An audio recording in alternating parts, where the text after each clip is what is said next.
Hey everyone, welcome back to the channel. We have got an exciting video today. One of the most mysterious things about stair building is how professionals attach handrails. In this video, we're going to go through the tips and tricks and secrets on how to utilize hanger bolts or rail bolts to attach handrails between newel posts, between columns, between walls. There's a lot to it. But once you kind of know the general workflow on how to do this, it's really simple. In this particular video, we've got a really unique situation in that we have square mortise balusters. That means we have to drop our handrail down over the top of the balusters and install everything at once. That also means we have to drop our handrail over the top of our rail bolt at the same time as well. So this is going to require a technique where we actually remove a little chunk at the end of each handrail on the underside so that we can drop the handrail down over the top of our balusters and rail bolts and install everything together again in such a way that you cannot tell that there is any fastener there, aside from a little bit of grain variation from the wood plug that we use on the underside of the handrail. You would never know. It's a super strong method to attach a handrail, which is critical whenever you have a balcony that would potentially be a long drop if someone were to fall down or a handrail were to become disconnected. When you use rail bolts, they are incredibly strong, incredibly sturdy, and once you get the hang of it, they're actually pretty quick to install. What you've just seen is kind of a general overview and a really sped up, fast version of the process, but we're going to go in depth on how to do this, go over the little nuances and tips and tricks that professionals use that allow us to do this at a high level quickly and effectively. I hope you guys enjoy the video. Let's get locked in and see what we can get done.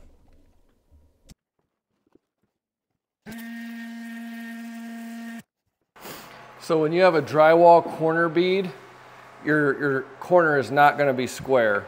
So I like to use a plinth block, and I'll go ahead, drop this into place. You just cut the newel a hair short, get it centered over here, use a clamp to hold it up. Make sure you've got it nice and tight, get it centered where it needs to go, and then take that plinth block, push it up against the wall, and then mark the top of your railing. That will give you the exact angle of this drywall corner, because if you try to cut it square, it's usually not going to work out.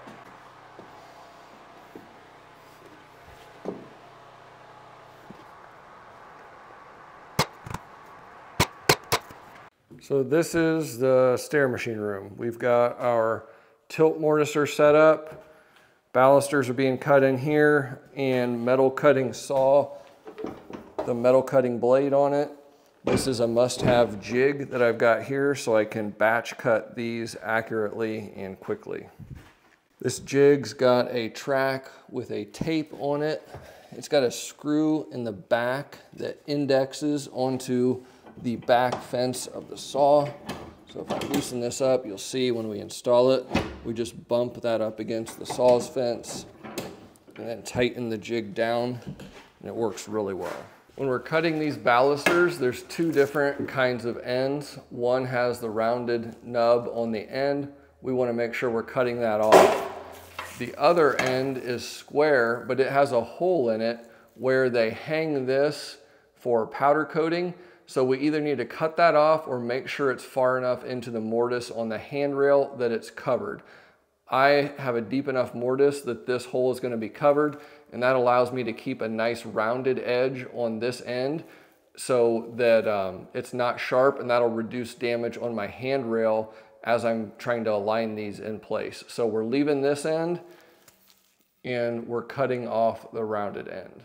But again, always make sure, you got to really watch this and make sure that that hole is not exposed, because if you leave it exposed, you're screwed. We're also going to leave the plastic on these, that way the painter can just tape around the top and it'll keep dust and overspray off of the baluster during the painting and staining process.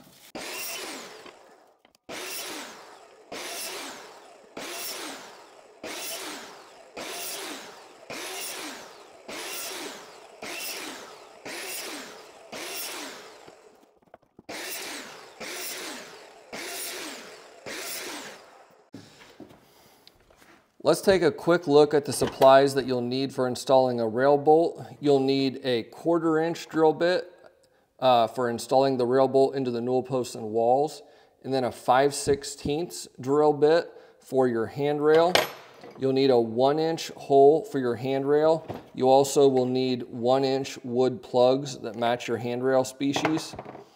And then here we have our rail bolts. The technical term for this is a hanger bolt. A hanger bolt has a wood thread on one end and a machine thread on the other end. And then you will need a hanger bolt driver, which has the machine threads into the driver, and that will allow you to screw the hanger bolt into the walls and newel posts. You'll also need a rail bolt wrench. This is very important because you need a wrench that can get around the nuts in a very tiny hole inside the handrail. So this is a special wrench. I recommend you have a couple of these on hand all the time. And you'll also need a chisel. 1-inch chisel works pretty good. I will add, I do keep a selection of different lengths of hanger bolts.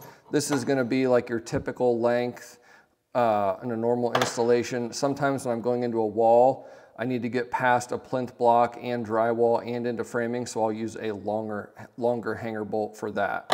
We'll start by marking our hole location on the newel and wall. So this line here is the bottom of my handrail, and this point right here is about 11/16 or 7/8 up from the bottom of the handrail. This particular handrail is only 1 5/8 thick, so half of that is 11/16, so I'm going up 11/16 in this case. We've got our 1/4 inch drill bit chucked up. Make sure it's centered, double check your measurements, and drill into the post.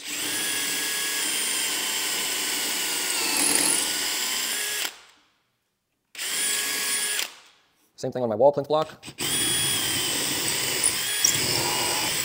Take our 1/4 inch bit off, and we'll put in our machine thread driver.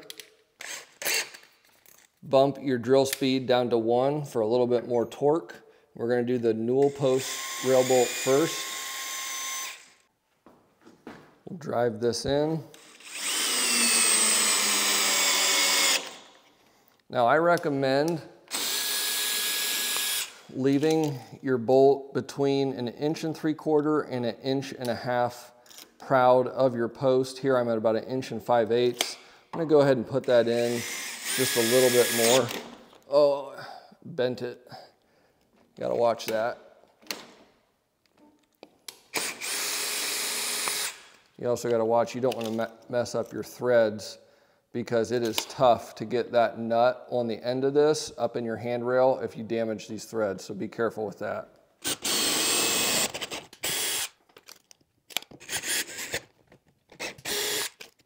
Now our hanger bolt is installed. I went with about exactly 1.5 inches was what I was aiming for. I'm a hair under that. These measurements are crucial, that you know exactly what they are. There I'm just a little bit under 1.5 inches again. That will help us determine where to drill our hole on the handrail. Now I'm going to mark the point where I want to drill for my handrail. So the center on this is going to be right at 1 3/8, and I'm going up 11/16 from the bottom of the handrail. So there's my center point.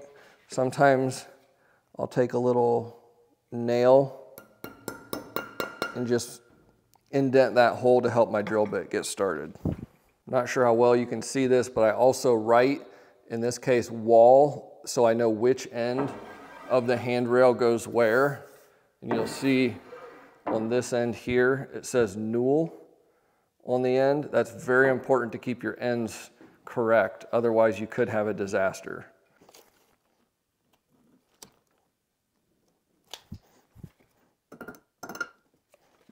Now I've got my 5/16 drill bit.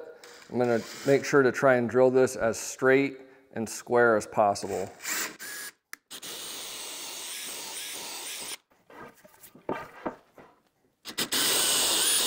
This is an extremely important part of the process.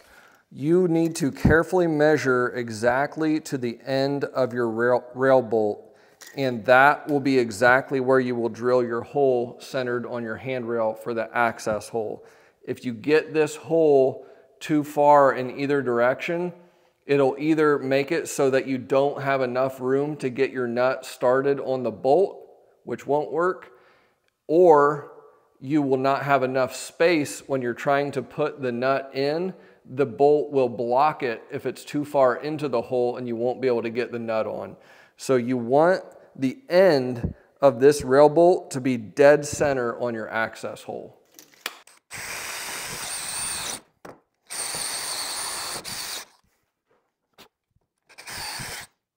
Now the important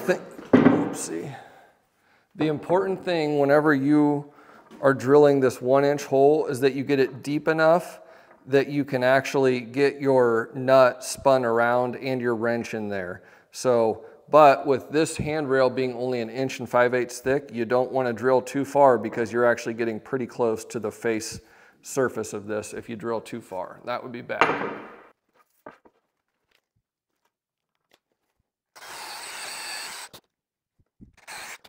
Now the problem is we can't drop this handrail into place over these bolts. We may be able to put one end in over a bolt, kind of like this, and then drop one end down, but you can't get inside both bolts. So we have to remove the wood on one of these ends to be able to drop it in place.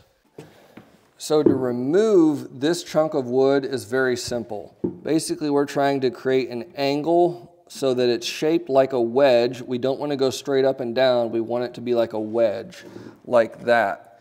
And then we'll just simply take a chisel, line it up with the edge of our 5/16 hole that we drilled, angle it, and then just lightly start tapping on it, and you'll see that wood start to split right where I'm starting my chisel. Let's do the same thing over here. So just like that, see how that popped out really nicely? That's exactly what we want. Now, there's a little bit of a trick to this. A lot of times you'll get jagged pieces of wood on here that will interfere with this dropping down back in place nicely. This one looks absolutely perfect. Whenever I push it down on here, it's already like perfectly aligning. So I don't need to do basically anything to this. One thing I do like to do though is I'll remove a little bit of this wood around where the bolt's gonna go, just to give myself a little bit more wiggle room positioning the handrail and dropping this in place. I don't want this cap to bottom out on my rail bolt and stop me from being able to adjust the height exactly where I want. So a lot of times we'll just kind of whittle away on this wood on the inside of our plug just to make it so that it'll drop right down into place and none of these pieces are gonna bottom out on my rail bolt. Sacrificing the sustainer box here a little bit.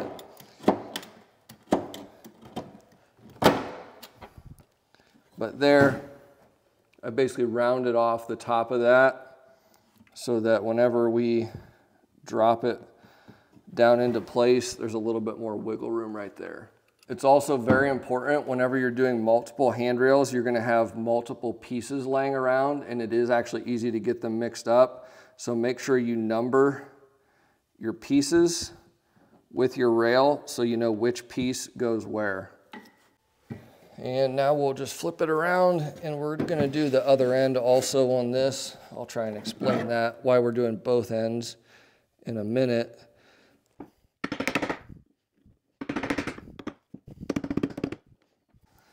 Another thing that you can do is sometimes you'll find that it doesn't want to drop into place nicely. And if there's some jagged pieces on the inside toward the bottom of your cutout, just go ahead and just shave those off. It doesn't matter that you're removing those, but that will also just allow it to drop down into place a little bit nicer.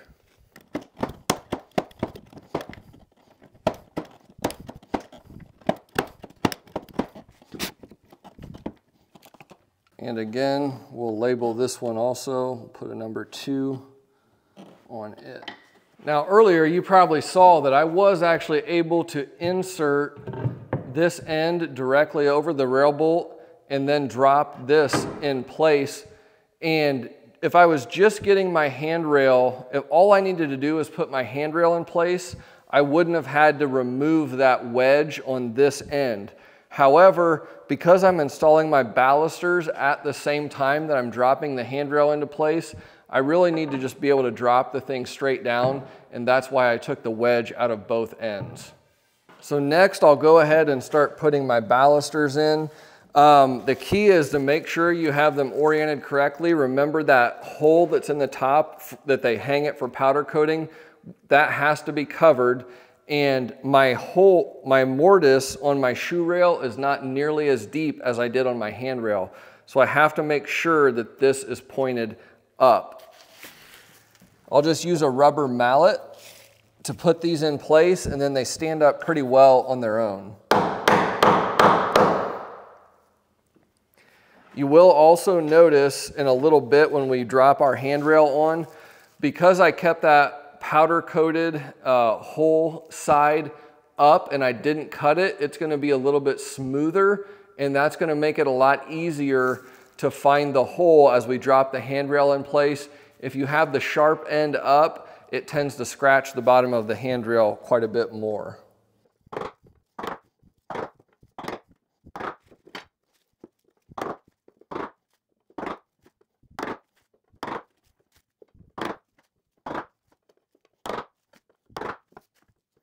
Now when it comes to installing handrails, there's always the question, do you put glue on the end of the handrail or not? Because we're dropping these into place and stuff, there's a good chance the glue gets smeared somewhere on stained grade work.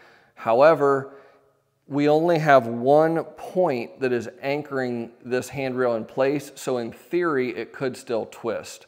For that reason, I like to put a very light amount of glue on the end of the handrail, because I feel like that's going to lock it in place and ensure that it doesn't ever twist over time also. You wouldn't have to do that. These rail bolts you can really crank down super hard, so it's not essential to glue it, and you definitely do not want to over glue it. Just put some glue around the center of the handrail in a thin coat, and that's more than enough. Whenever we start this process, we will need to work a little bit quick because we are going to be gluing in these wedges, bolting it down, gluing in the plugs, and we just want to make sure that the glue is not setting too quickly where we don't have something adjusted correctly. We want to watch that our handrail is centered on the newel post, that it's flat and level. All those different things we're watching and just trying to work pretty quickly. Also, I'm making sure right now that I'm looking at the end of the handrail and it says wall, so that is going to go in that direction. And again, this end of the handrail says newel, and it's going to go towards the newel post. So just a thin layer of glue. Now the trick is, whenever you've got square mortise balusters like this, you want to start on one end and just keep positioning each baluster, working your way in one direction. You can't just drop it down and do them all at once. You got to start at one end. So I'm going to start over here on this end and just start finding those holes and dropping this into place.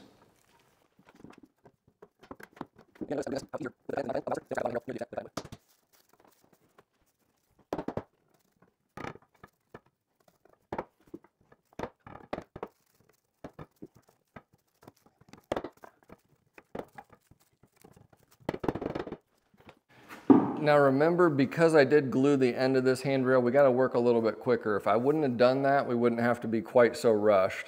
So I'm going to take my wedge piece and apply a decent amount of glue to that, and then push that up into place. Now that one went pretty good. It's not quite flush yet, Must-have tool for this type of work is a bar clamp. It just works fantastic for this. Just put it on there and give it a squeeze and it'll perfectly flush that wedge piece into place. So now I can put my rail bolt nut on there and crank this end down. This part can be a little frustrating.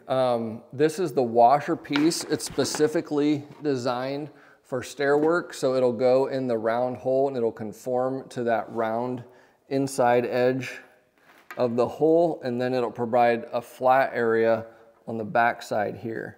So we want to push that up into place, and it appears that I have done exactly what I said not to do, and it doesn't seem like there's quite enough room up in there. So what's happened is my bolt is a little bit too far in for some reason. So I'm going to shave a little bit off the outside edges of this washer just to give me a little bit more wiggle room.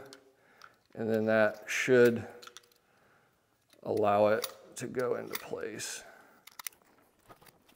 Now there's one tip I want to share with you that I forgot to share earlier, and it took me way too long to figure this out. This will save you so much headache installing rail bolts.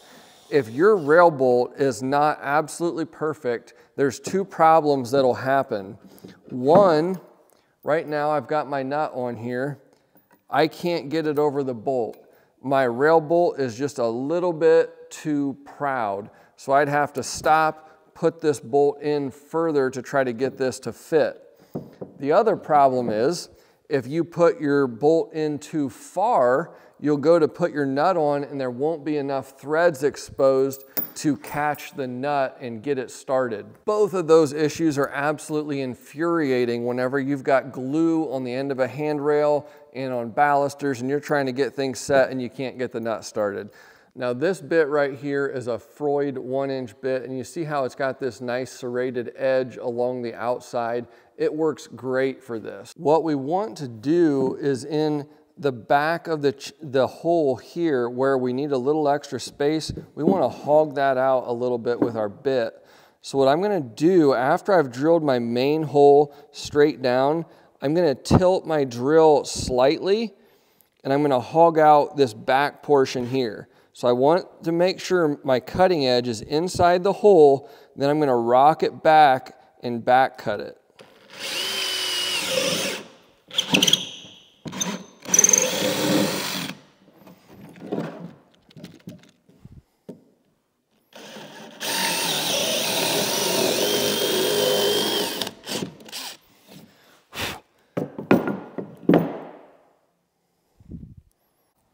Now I didn't do anything different from before. I'm going to slip this over my rail bolt, same nut that I couldn't get to go before, now it will slide over the top and I can get it started. So just creating a little bit of extra room on the back side of this hole can save you a huge amount of headache whenever you're trying to get a nut started. The other thing I've had happen a ton of times is I'll put my nut on the magnetic end, I'll put it in the hole, I'll manage to get it over my bolt and I'll manage to get the threads started, but then I can't get the wrench back out because there's just not enough room. So then it's stuck and it makes you really unhappy really quick because we need to be able to flip the wrench around to use this side to tighten it down. So that's a tip that I started doing actually just on this job. I figured this out and it made a world of difference. The other tip I want to give you guys is with your hanger bolt wrenches for stairs. I've got two different wrenches here that I purchased from two different places. This black one is an LJ Smith wrench. It has a larger amount of meat around the diameter of where I would put my nut in here. I don't know what you call that. I don't know how to explain it, but there's more meat around here. I actually have problems sometimes with this wrench getting it around my nut.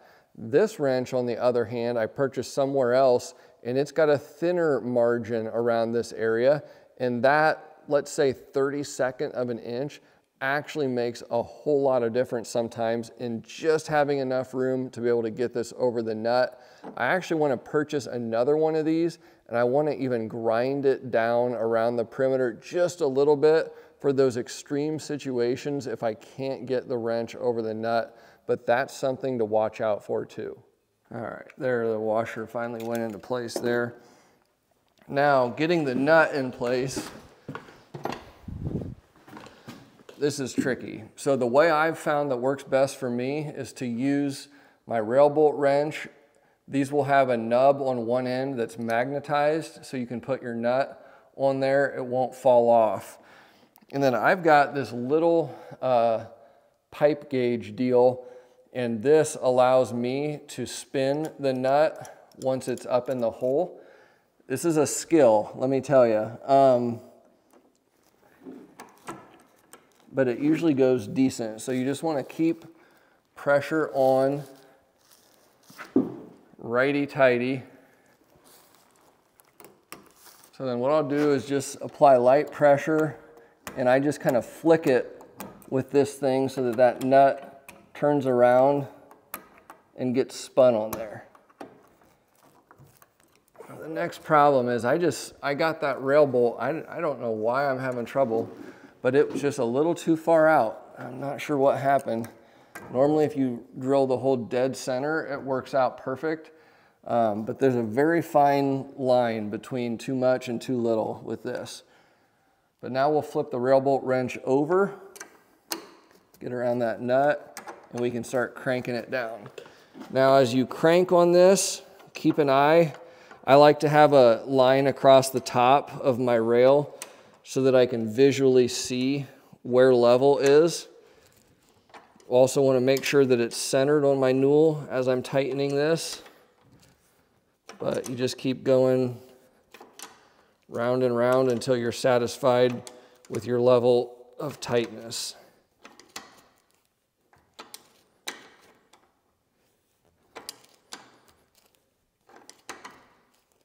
I think that's going to be absolutely rock solid.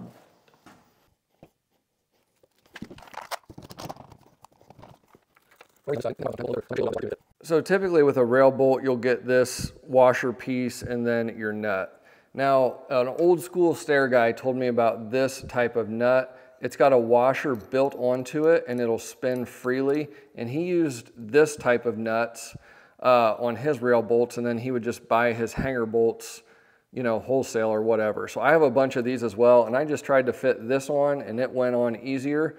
So I'm just going to use it instead of the typical black washer deal right here. Sometimes you got to take the tool belt off and sit down for this because it just doesn't go. But I got it started. Now we'll start cranking this end down too. Okay, handrail's on. You can see it's nice and tight. Still need to plug our bottom holes. But all of our connections are looking really good. Plug our hole, it's the same process. 1-inch oak plug.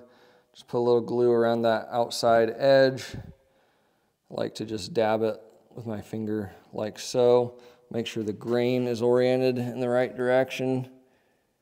Lightly set it in place. And then we'll take this. The beauty of this is you don't have to use a hammer, and sometimes with a hammer you can actually end up over clamping or over driving them to where they're inset and not flush. With a clamp like this, it'll make it perfectly flush every time. So this is just, I found it's dummy proof to do it like this. And you can finish it off with a little sander like this. Works pretty well. Well, I hope that was helpful for you guys. Rail bolts can be a little intimidating, like a lot of things, but if you know the right approach to take and a few tips and tricks along the way, they're really not too bad, and they make for an absolutely rock solid handrail. So let me know if you guys have any questions. As always, I've got a ton more balusters and rail to install on this job. So we may have some more videos coming. We'll just have to see. Thanks for watching. We'll see you on the next one.